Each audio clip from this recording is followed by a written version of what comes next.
25 आणि 26 जुलै रोजी परभणी तालुक्यामध्ये मोठ्या प्रमाणावर पाऊस झाला. पाऊस मोठ्या प्रमाणावर झाल्यामुळे नद्या नाल्यांना पूर आला आणि त्या पुराच्या पाण्यामुळे अनेक ठिकाणची शेती वाहून गेली, खरडून गेली.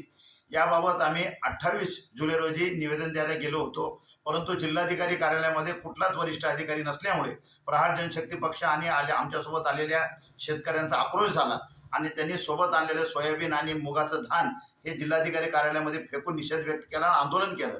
त्या आंदोलनाचा परिपाक असा झाला की त्या आंदोलनाला यश मिळालं आणि त्याच दिवशी म्हणजे 28 जुलै रोजी माननीय जिल्हाधिकारी महोदयांनी माननीय निवासी जिल्हाधिकारी अनुराधाजी डाळकरी यांच्या मार्फत तहसीलदारांना पत्र दिलं आणि तात्काळ पंचनामे करण्याचे आदेश दिले आणि त्यानुसार आज माननीय तहसीलदार परभणी यांनी 31 जुलै रोजी परभणी तालुक्यातील सर्व मंडळाला तात्काळ पुराचे पंचनामे करण्याचे आदेश दिले आणि नुकसान भरपाईची कारवाई करण्याचे आदेश दिले. प्रहार जनशक्ती पक्षाच्या आंदोलनाचे हे फार मोठे यश आहे. प्रहार जनशक्ती पक्ष नेहमीच शेतकऱ्यांच्या पाठीमागे ताकदीने उभं राहिलेला आहे. भविष्यातही शेतकऱ्याच्या छोट्या मोठ्या प्रश्नावर प्रहार जनशक्ती परभणी हे मोठ्या प्रमाणात आंदोलन करून शेतकऱ्यांना न्याय देण्याचं काम करेल. शेतकऱ्याकडे दुर्लक्ष करणाऱ्या सरकारचं करायचं काय? शेतकऱ्याकडे दुर्लक्ष करणाऱ्या सरकारचं करायचं काय?